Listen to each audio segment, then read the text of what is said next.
So I decided that the bastardized name for June favorites is Janavritz, because Javritz would be January and Jalavritz will be July. And yes, this is a thing that I actually sat down and put time into. Janavritz. Also, I'm wearing hardly any makeup in this video because, quite frankly, I didn't want to. Just didn't want to, and I don't feel like I need to.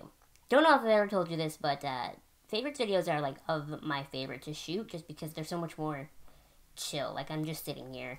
I'm just talking to you. I don't need, like, a breakdown of my video. We're just hanging out, you know? I know that every person who does favorites videos says this in the beginning of every favorites video, myself included, that June went by so fast. Like, I feel like I blinked and June went by, and I didn't even do anything particularly exciting in June.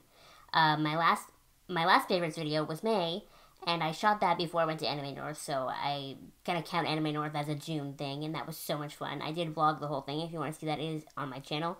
And then the weekend right after that was Niagara Falls Comic-Con, which was so much fun. All of my sisters and I went together, which was so much fun. I was the only one out of the four of us in, like, a real full costume. Emily Wenchferry, as you know her, she wore, like, her outfit from Fallout, but I was Poison Ivy. I was very leafy. The next weekend, my dad got married, and then beyond that, I just had, like, a really busy work month at my IRL job, and I haven't really done a whole lot else, so, yeah. I did try a lot of new makeup-y products this month, though, and I watched a lot of Netflix. And it was just one of those months, you know what I mean? I started rewatching Glee again. This is like my third full series rewatch of Glee. And that's probably all I did in June, which is noteworthy. Let's get into the, like, makeup-y products that I tried in June that I really liked. So I'll mention this product first because I'm not going to do close-ups or anything. It's going to get its own video. This is the Skinfix Ultra Rich Body Butter for Dry Skin. I got this at Gen Beauty. They gave us this and a hand cream. Don't really care about the hand cream. But this is a really great lotion for my super-duper dry arms. I have the driest arms ever. Doesn't matter how much I drink.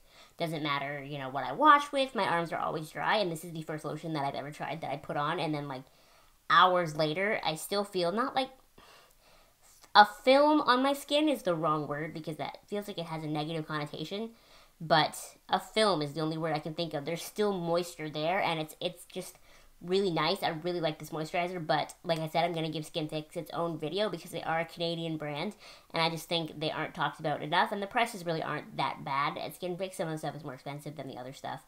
A full pot of this, which is actually pretty big, is $20. So someone asked me on that Gen Beauty video to make a Skinfix video about the things that I got, so stay tuned for that. Another thing that I got at Gen Beauty, this is the Rock Your Hair Spray Big Volumizing Hairspray. This is a really great hairspray. This is one of those hairsprays that really does have a lot of hold, but it doesn't feel crunchy or gross in your hair, and there's a lot of product in here. I still have a lot left, and I use this every day almost. I flip this side of my hair over, I spray it underneath, I give it like half a second to dry, and then I flip it back, and we're good to go. I do have a qualm with this, though, and that is the nozzle gets stuck so easily. People from Rock Your Hair, if you ever see this video, please fix the nozzle, because sometimes it takes the entire force of my body to, like, push it down, and then it must have, like, a buildup of hairspray in it or something, and then it finally breaks it through. I know I could probably fix it by running it under warm water or something, but just, like, this is the only bottle of hairspray that I've ever tried that feels like it gets that stuck. Other hairsprays have never done that for me, so that is my one issue. It gets stuck a lot. But beyond that, this is a really, really great hairspray if you're looking for something that doesn't feel gross and has a lot of hold to it. So I haven't mentioned this to you before, but I tried the Urban Decay Prep Face Spray. I think it's like vitamin B6 or vitamin B12, one of those. I'll put a picture of it on the screen right now. And I only bought the sample size of it because that was $17 as it is, and I want to try it. And I did like it, but I didn't feel like it made a huge difference in my skin. So when I ran out of it, I just kind of got rid of the bottle, and I never really planned on buying it again. It's supposed to, like, smooth out your skin, help with redness. That one was supposed to help oil control, and I just overall didn't really feel like it was doing a lot, but I was inspired to try kind of another similar spray. So before I did another, like, VIB Rouge event in June, and Emily Wenchferry and I went, and I picked up the Vitamin Hydrating Mist by First Aid Beauty. It says it hydrates, revives, and refreshes skin, and it's safe for sensitive skin, as is most of the First Aid Beauty stuff with this, like, light blue kind of packaging here. On the back, the directions say to close eyes and mist liberally, use as needed. That's all it gives you. So what I've been using this as is I like to put it on before I put on my moisturizer, just because I do feel like it kind of leaves my skin with a tacky finish. So I'll put on, like, my toner, I let that sink in, I put on a serum-y product, usually the green tea one from the Face Shop that I've been using for a while. I let that sink in, and then I spray this, and then I put on my moisturizer. I have no idea if that's the right order or not, but that's just how I've been doing it. And at first, I was like, I don't really see a huge difference, and lately, I really do feel like my skin overall looks clearer. There's less redness. It just looks more even. Look at my skin right now, and on the camera, look at my skin. I don't have any face makeup on right now whatsoever. No concealer, no foundation, no nothing. I put moisturizer on, and then I put on stuff in my eyebrows, mascara, and a lipstick. That's all I have on my face right now. And I really do feel like the overall improved look of my skin is this, and that is, a lot of that is because it is reducing that redness, it is evening things out, it is smoothing things out, and it also is extra hydrating to my skin, so I'm not getting that sort of dry crocodile skin look on my cheeks that I used to get. Word of caution though, don't use this over makeup. I know that a lot of us like to use some kind of hydrating mist after our makeup to kind of take away that powdery spray. This I would not recommend for that. It kind of sprays out in really big water droplets. And at first I knew, I was like, that's going to be terrible for makeup. It's going to like look like big dots on your face. And I even tried it yesterday just to be sure that when I said this in this video that I was right. And I definitely was right. Don't use it over makeup. Word of caution. But I really like it under makeup. I really do feel like it's helping my drier skin, and this bottle was only 20 bucks, and I've been using it every day for the past 2-ish weeks, and there's still a lot left in here, so a little bit goes a long way, and I like it. I don't know. This next makeup product that I'm going to show you is expensive. It's expensive.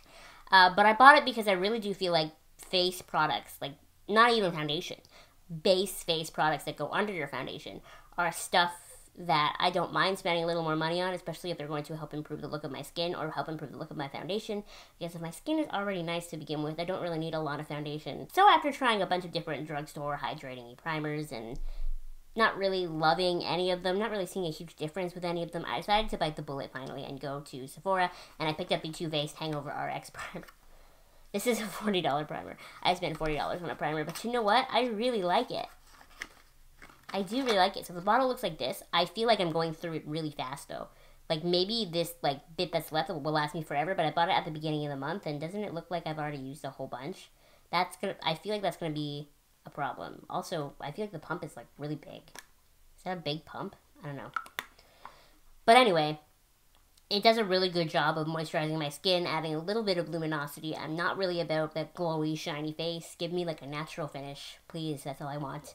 But it gives me like a little bit of luminosity. It really smooths everything out, and it really helps lock in the moisture that I've already put in my skin, because at that point I've done my moisturizer and all that, and I really do like it. I'm still probably going to try other primers just because this one is so expensive. This is a $40 primer, right? Like, ugh. But I do really, really like this one, and I'm thinking because it is that base face product that makes your skin look so good, I might not have a problem going back and buying this again, just like I don't have a problem buying skincare that's a little bit pricier than other people might use, because, you know, it's your skin. So, yeah, if you're having a hard time with your skin being drier or flaky or getting that, like, crocodile skin type texture, and, you know, it's not supposed to look that way, try the Too Faced Hangover Primer, or at least go to Sephora and get a sample of it, because it really does moisturize well. I actually had this in my basket already when I was at Sephora the day that I bought this, and then I decided to go up to one of the girls working and ask her which primer she would recommend, and she pointed into my basket and was like, that is the best primer for what you need, to be honest. So I feel mean mentioning this product because I don't think you can order it. So I think this is only like an if you live in Ontario type thing, you're going to have to go to a convention or go to them directly and get it. But if you watched my Anime North vlog, you saw that I talked a little bit about Prowse. I don't even know if that's how you pronounce it, but Prowse Pottery and Soap Company.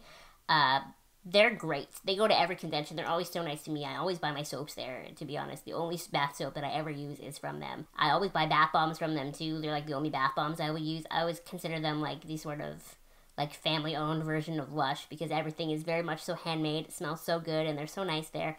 And this last convention, Niagara Falls Comic Con, they were out of bath bombs, so I was like, I'm going to try something new from you guys. So I actually picked up 2 of their lip balms. This is their coffee lip balm, and I also bought the pina colada one, but I had that kind of away, saving it until I'm done with this one. And these are really great lip balms. I can't remember the last time I had a lip balm that was so light and so moisturizing at the same time. This is what I will use now. Like, when I get up in the morning, I put lip balm on, I do the rest of my makeup, and then I wipe it off and put on a liquid lipstick. And I really do feel like it does a great job at moisturizing my lips. So I just kind of wanted to give Press Pottery and Soap Co. another little shout out, let you know that their products are like the only thing that I use. And if you are at a convention and they happen to be there, make sure you stop by them and you pick something up because they're great. You're definitely giving your money to a really great company, the nicest people you'll ever meet, and their stuff is like really good. Actually, if you're going to Con Bravo at the end of July, I'm going, first of all, so that's exciting enough, but they are going to be there. I know that for sure. I talked to the guy from there, and he even told me that they're going to have over 50 flavors of their lip balm at Con Bravo. So if you are going there, make sure you check them out. And hey, if you see me while I'm there, make sure you come over and you say hi. I think I'm wearing Lust to that convention. Lust from Fullmetal Alchemist, because I don't have another chance to wear her this year. And I really want to wear her. I was going to wear Coraline, but I put the whole outfit on one day and it's just too warm.